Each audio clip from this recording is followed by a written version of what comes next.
พี่น้องอยากถ้าพี่น้องได้รับพระเมตตาได้รับพระคุณจากบุคคลใดหนึ่งพี่น้องก็สิจดจำคนนั้นไปตลอดชีวิตเช่นเดียวกันพี่น้องเฮาได้รับพระคุณและพระเมตตาจากองค์พระเยซูคริสต์เจ้าเฮาควรระลึกถึงพระองค์อยู่เสมอในชีวิตของเฮาดังนั้นโอกาสนี้มีโอกาสได้เบิ่งพระคำของพระเจ้านำกันขอเชิญเปิดในเพลงสรรเสริญบทที่23ข้อที่6อยู่ในพระคำของพระเจ้าเพลงสรรเสริญบทที่23ข้อที่6ขอเชิญพี่น้องได้เปิดนำกันพระคุณความดีและความหักมั่นคงของพระองค์จะติดตามข้าน้อยไปตลอดทั้งวันคืนแห่งชีวิตของข้าน้อยและข้าน้อยจะอยู่ในวิหารของพระเจ้ายาเวห์จะอยู่ที่นั่นตลอดไปเป็นนิจอาเมนให้พี่น้องได้มีโอกาสได้อธิษฐานนำกันพระเจ้าผู้ลูกขอยกย่องให้เกียรติพระองค์พระเยซูคริสต์เจ้าขอถวายเกียรติแก่พระองค์มื้อนี้ผู้ลูกต้องการจะเข้าใจถ้อยคำของพระองค์ขอเชิญองค์พระวิญญาณบริสุทธิ์เจ้าได้ทรงโปรดทรงนำผู้ลูกอธิษฐานขอการทรงนำพาจากพระองค์ในพระนามพระเยซูคริสต์เจ้าอาเมนพี่น้องจากของพี่ที่เฮาได้อ่านผ่านไปนั้นพี่น้องได้ช่วยเฮาทั้งหลายนั้นพี่น้องได้เข้าใจเกี่ยวกับเรื่องพระเมตตาของพระองค์โดยผ่านพระคุณของพระองค์เพราะฉะนั้นพระเจ้าเมตตาเฮาทั้งหลายเมื่อเฮาหลงผิดไปในการดำเนินชีวิตคริสเตียนของเฮานั้นบ่ได้สมบูรณ์แบบบางครั้งเฮาก็คิดผิดบางครั้งเฮาก็เว้าผิดบางครั้งเฮาก็กระทำผิดในชีวิตของผู้รับใช้พระเจ้าในอดีตจนถึงปัจจุบันสมัยพันธสัญญาเดิมและพันธสัญญาใหม่ก็เห็นความผิดพลาดเกิดขึ้นหนึ่งในนั้นก็คือกษัตริย์ดาวิดในขณะที่ประสบความสำเร็จในขณะที่เป็นที่ยอมรับของพระเจ้าเป็นที่ยกย่องพระเจ้าพอใจในสิ่งของเพิ่นในขณะเดียวบางด้านในสิ่งของเพิ่นก็ได้ล่มลงในบาปก็ผิดพลาดฉะนั้นพระคัมภีร์ตอนนี้ได้เกิดขึ้นในชีวิตของเพิ่นกษัตริย์ดาวิดเป็นผู้เขียนเป็นส่วนใหญ่ในพระคัมภีร์สรรเสริญเพราะฉะนั้นพี่น้องพระเจ้าได้เมตตาเพิ่นเมื่อเพิ่นหลงผิดเมื่ออยู่ในความยากลำบากเมื่ออยู่ในความเจ็บปวดความเสียใจเพราะฉะนั้นพี่น้องเฮาหลงผิดในการดำเนินชีวิตแต่พระเจ้ายังมีพระเมตตาสำหรับชีวิตของเฮาทั้งหลายเฮาหลงผิดแต่อย่าให้เฮาเหตุให้การหลงผิดนั้นพี่น้องเป็นเหตุให้เฮานี้หลงจากทางของพระเจ้าหลงจากพระคุณและพระเมตตาของพระองค์ฉะนั้นพี่น้องหลายคนหลงผิดแล้วหันหลังให้กับพระเจ้าในยุคพระคัมภีร์เดิมและยุคพระคัมภีร์ใหม่เช่นเดียวกันแต่คนที่หันหลังให้กับพระเจ้าและเดินหนีไปทางอื่นดำเนินชีวิตอย่างอื่นนั้นพี่น้องคนนั้นยิ่งจะเจ็บปวด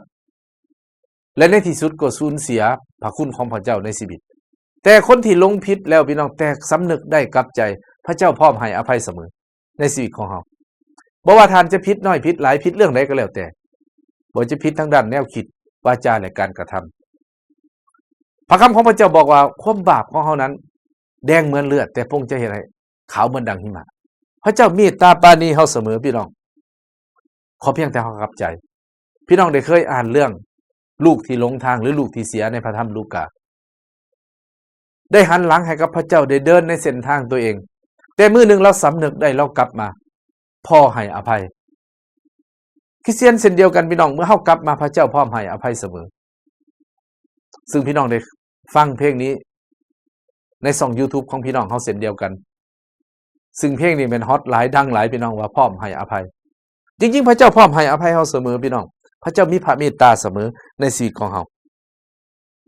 แต่เฮาพร้อมบ่ที่จะกลับใจมาหาพระองค์เฮากล้าหาญที่จะเข้าไปในพระที่นั่งแห่งพระคุณของพระองค์แล้วเฮาจะได้รับพระเมตตาที่มาจากพระเจ้าเพราะฉะนั้นพี่น้องอยู่ในพระคำของพระเจ้าอยู่ในลูกาบทที่1ข้อที่18เอเฟโซบทที่2ข้อที่4ก็ได้เกี่ยวข้องกับเรื่องพระคุณและพระเมตตาขององค์พระผู้เป็นเจ้าที่มีต่อชีวิตของเฮาทั้งหลายมีต่อมวลมนุษย์พระเจ้าเปิดโอกาสให้เฮาทุกคนพี่น้องที่จะได้สัมผัสกับพระคุณและพระเมตตาของพระองค์แต่ขอให้เฮามีใจถ่อมลงเพราะอยู่ในพระคำของพระเจ้ากล่าวไว้อยู่ในยากโบก็ได้กล่าวไว้ว่าพระเจ้าจะต่อสู้ให้พี่น้องต่อสู้คนที่ยิ่งจองหองแต่พระเจ้าจะประทานพระคุณให้คนที่ถ่อมใจ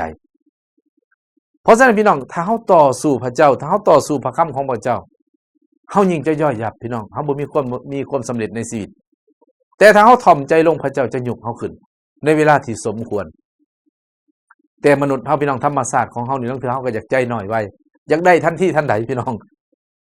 ลังเทื่อชีวิตของเฮายังเป็นคริสเตียนแบบเบบีคริสเตียนเด็กน้อยถ้าบ่ได้ใจหน่อยหนึงเป็นหยังพี่น้องงอแงโลดบ่อยากรอเวลาของพระเจ้าบ่อยากรอพระเมตตาและพระคุณของพระองค์แต่ขอให้เฮาจังพี่น้องมีความอดทนรอคอยพระสัญญาของพระเจ้าเป็นจริงทุกอย่างพระองค์จะบ่ตัวเฮาพี่น้องถ้อยคำของพระเจ้านั้นเป็นจริงเมื่อพระเจ้าสัญญาแล้วพระเจ้าก็จะเฮ็ดตามนั้นขอบคุณพระเจ้าสรรเสริญพระเจ้าพี่น้องและอยู่ในเพลงสรรเสริญก็ได้กล่าวไว้อย่างเดียวกันพี่น้องเพลงคำควรบทที่3ข้อที่22ก็ได้กล่าวไว้เฮาหลงผิดในชีวิตของเฮาเมื่อเฮามาพบพระเยซูพระเจ้ามีพระเมตตาเพื่อนผู้รับใช้พี่น้องคริสเตียนทั้งหลายขออย่าให้เฮาหันหลังให้กับพระองค์แม้ว่าเฮาจะบกพร่องผิดพลาดบางครั้งแต่เฮากลับมาหาพระเจ้าผู้เต็มไปด้วยพระคุณและพระเมตตาพระเจ้าพร้อมให้อภัยและให้โอกาสเฮาเสมอกลับสู่เส้นทางการดำเนินชีวิตในทางของพระเจ้ากลับสู่เส้นทางในการรับใช้พระเจ้าอย่าให้เนื้อหนังและโลกนี่มารซาตานมีอิทธิพลต่อเฮาพี่น้องแต่ให้พระคำของพระเจ้านั้นเป็นศูนย์กลางเพื่อเฮาจะได้รับพระคุณและพระพรพระเมตตาของพระองค์เพิ่มขึ้นในชีวิตของเฮาในครอบครัวในคริสตจักรในสังคมที่เฮาอยู่เฮาสิมาเบิ่งประการที่2พี่น้องได้รับพระพรโดยพระเมตตาของพระองค์นั้นประการที่2พี่น้องพระเจ้าเมตตาเฮาทั้งหลายเมื่อเฮาอ่อนแอพี่น้องเป็นคริสเตียนบ่ได้หมายความว่าจะเข้มแข็งตลอดพี่น้องถ้าพี่น้องเบิ่งในพระคัมภีร์เดิมพี่น้องสิเห็นคนที่พระเจ้าใช้เหตุการณ์อัศจรรย์พี่น้องบ่ว่าจะเป็นโมเสสบ่ว่าจะเป็นยูสวยพี่น้องที่รับส่วงต่อโมเสสภารกิจที่ยิ่งใหญ่ของพระเจ้าได้มอบให้โมเสสคือนำประชาชนอิสราเอลออกจากการเป็นทาสในอียิปต์ทั้งที่พระเจ้าสัญญาว่าพระองค์จะสำแดงหมายสำคัญกับต่างๆพระเจ้าจะอยู่ด้วยฤทธิ์อำนาจของพระองค์จะนำหน้าโมเสสแต่โมเสสอย่างพี่น้องบางครั้งก็มีความอ่อนแอท้อแท้เมื่อประเสริฐปัญหาต่างๆยูสวยเช่นเดียวกันพี่น้องสนับพระคำของพระเจ้าอยู่ในยูสวยบทที่1จากข้อที่7เป็นต้นไปฮอดข้อที่9พระเจ้าได้บอกกับมูสวยว่าจังได๋พี่น้องจงเข้มแข็งและกล้าหาญเถิดเพราะฉะนั้นพี่น้องความเข้มแข็งนี้จะเอาชนะความอ่อนแอแต่บ่แม่นเฮาเข้มแข็งด้วยตัวเองพี่น้องแต่เฮาเข้มแข็งโดยพระคุณของพระเจ้าพระคำของพระเจ้ากล่าวว่าเฮาสามารถสู้กับทุกสิ่งได้โดยพระองค์ผู้ทรงสู้กำลังเฮาฟิลิปปบทที่4ข้อ13ปัญหาความอึดอยากปัญหาความทนทุกข์ความเจ็บปวดความเจ็บซ้ำความผิดหวังในชีวิตในด้านต่างๆพี่น้องขอเพียงแต่เฮาสู้พระเจ้าจะบ่เฮาสู้เพียงลำพังแต่พระเจ้าจะอยู่กับเฮาและพร้อมช่วยเฮาเสมอพระองค์พร้อมที่จะช่วยทุกคนที่เอิ้นหาพระองค์เพราะฉะนั้นพี่น้องเมื่อคนผิดพลาดคนอ่อนแอสู้บ่ได้เมื่อเอิ้นหาพระเจ้าพระเจ้าเสยบ่พี่น้องบ่พระเจ้าบอกว่าจงเอิ้นหาเฮาแล้วเฮาจะขานตอบเจ้าเขาจะบอกให้เจ้าฮู้ถึงการอัศจรรย์ที่เจ้าบ่ฮู้นั้นแต่หลายครั้งพี่น้องในยุคอดีตพันธสัญญาเดิมเช่นเดียวกันคริสเตียนผู้ที่ติดตามพระเจ้าจำนวนหนึ่งพระเจ้าจะเวกอย่างพี่น้องเมื่อประเสริฐปัญหาอ่อนแอเลิกติดตามพระเจ้าในพันธสัญญาใหม่ในยุคขององค์พระเยซูคริสต์เจ้าพี่น้องทั้งหลาย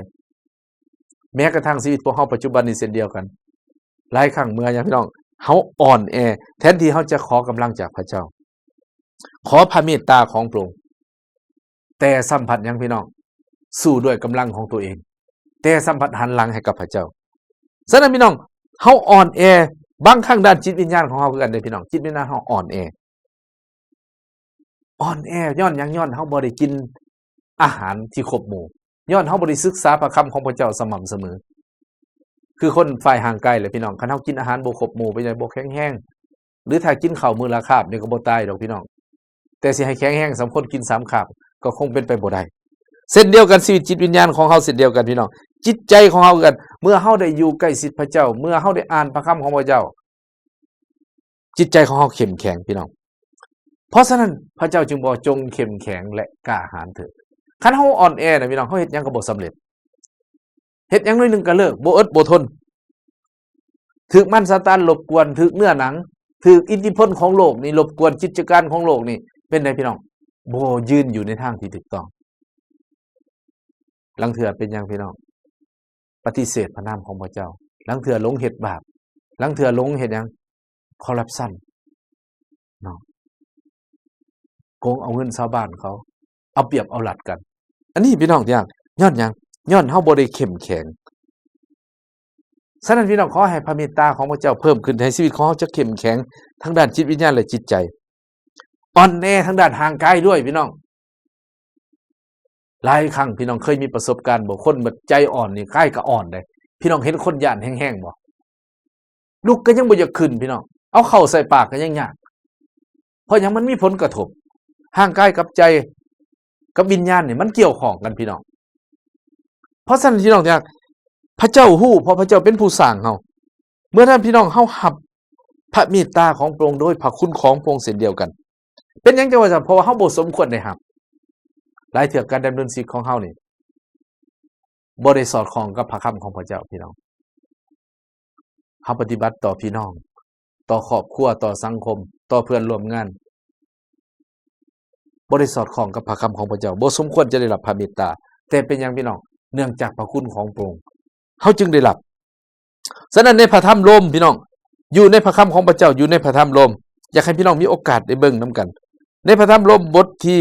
8ข้อที่26 27พี่น้องอยากในพระคำของพระเจ้าพระธรรมโรมบทที่8ข้อที่26 27ให้พี่น้องมีโอกาสได้อ่านนํกันอีกบัดนึง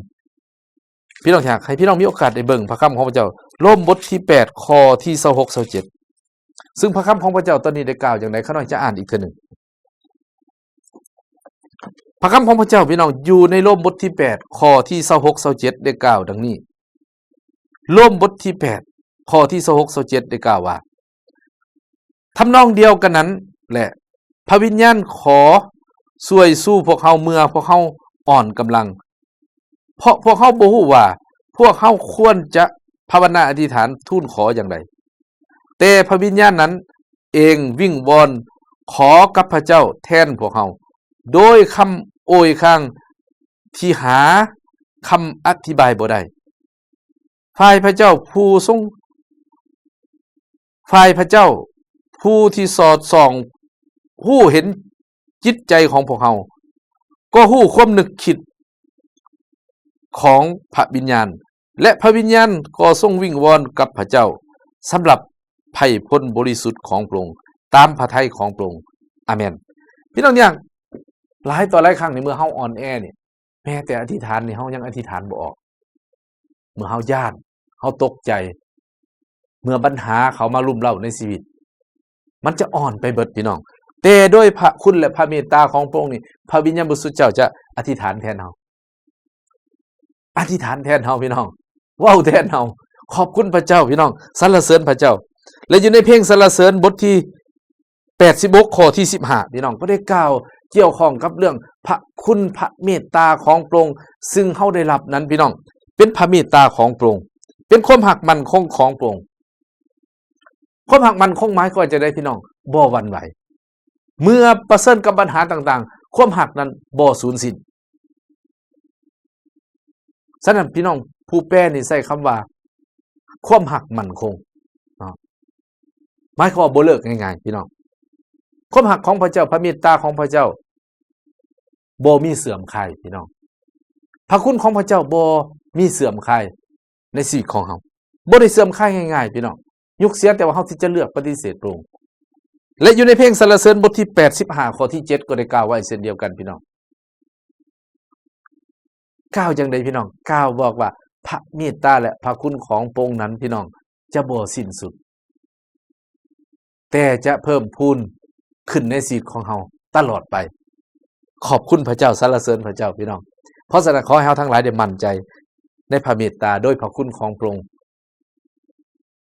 พี่น้องอยากหลายต่อหลายครั้งเฮาหลงผิดหลายต่อหลายครั้งเฮาอ่อนแอแต่อย่าให้เหตุผลเหล่านี้เฮ็ดให้เฮาห่างจากทางของพระองค์แต่ย้อนเฮาอ่อนแอเมื่อเฮาได้สำนึกแต่ย้อนเฮาหลงผิดเมื่อเฮาได้สำนึกให้เฮาได้โมทนาขอบพระคุณพระเจ้าพระเมตตาของพระองค์อยู่เสมอและพระเจ้าก็จะพอพระทัยและอวยพรชีวิตของเฮาให้กลับมาตั้งต้นใหม่ได้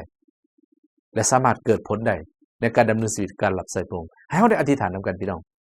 พระเจ้าบิดาผู้รู้โมทนาขอบคุณพระองค์สำหรับถ้อยคำของพระเจ้าที่มาถึงชีวิตของข้าน้อยและพี่น้องทั้งหลายขอพระวิญญาณบริสุทธิ์เจ้าได้ช่วยพวกเราทั้งหลายที่จะจื้อจำและนำใส่ถ้อยคำของพระองค์ในขณะที่ดำเนินชีวิตและรับใช้พระองค์ในโลกนี้ผู้รู้โมทนาขอบคุณพระองค์ในพระนามพระเยซูคริสต์เจ้า อาเมนอาเมนขอพระเจ้าอวยพรพี่น้องทุกท่านขอพระเจ้าอวยพรและพบกันใหม่